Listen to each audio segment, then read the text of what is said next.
বিসমিল্লাহির রহমানির রহিম। প্রিয় খামারি ভাইয়েরা, আসসালামু আলাইকুম।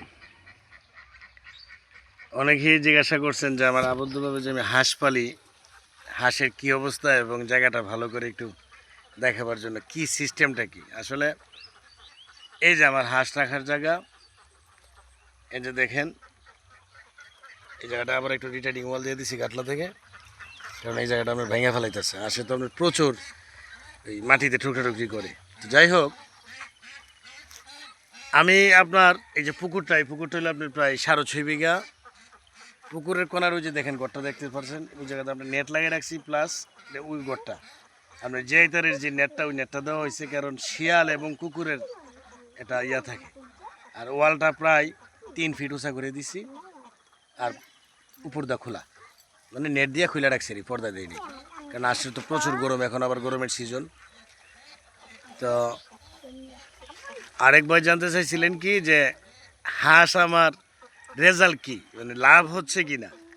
আসলে লাভের যে বিষয়টা, আবদ্ধভাবে যারা হাঁস পালে সকলেই জানে লাভের সংখ্যাটা বেশি না। যারা আপনার খোলামেলা হাঁস পালে বিশেষ করে এদের লাভ অবশ্যই বেশি হবে, কারণ এদের খাবারের সাশ্রয় হইতেছে, তারপরে আপনার প্রাকৃতিক খাবার খাইতেছে, বিভিন্ন শামুক পোকামাকড় খাইতেছে, এদের ডিমের সাইজও ভালো হয়, ডিমের প্রোডাকশনও বেশি দিবে। মানে আবদ্ধভাবে হাঁস পাললে যদি 80% ডিম দেয়, ওইটাতে দিবে আপনার 90%। যদি এটাতে 70% ওইটাতে হবে 80%। তো 10% ডিম বেশি হয়ে যাবে যদি আপনার হাঁস মাঠে চড়ান যায়। তো আবদ্ধভাবে হাঁস পড়লে আপনার ডিমের প্রোডাকশন যেমন কম, ডিমের সাইজটাও কিন্তু আপনার বেশি একটা বড় হয় না, মিডিয়াম সাইজ থাকে। হ্যাঁ, তবে পাশাপাশি যদি আপনার ওই আবদ্ধভাবে হাঁস পালা হয়, দেখা গেছে কি লস হবে না, লাভের পরিমাণটা কম হবে। তো আপনার বিশেষ করে যারা আবদ্ধভাবে হাঁস পালেন, খাবারে অনেকেই যে একটু কিপটামি করি, তাইলে কিন্তু আমরা লস হবে। 3 টাইম খাবার দিতে হবে রেগুলার, মানে খাবারে কোনো কিপটামি করা যাবে না, তাহলে আপনার বেশির জায়গায় কম লাভ হবে।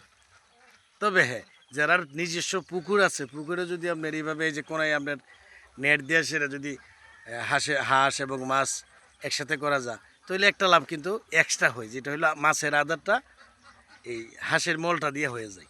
ওই সুবাদে আপনার বেশি একটা লস হবে না। তো যাই হোক, আবদ্ধভাবে হাঁস পলে বেশি লাভের আশা করলে হবে না। তো আমি হাঁস আরও একটু বাড়াবো, আমার হাঁস বেশি না।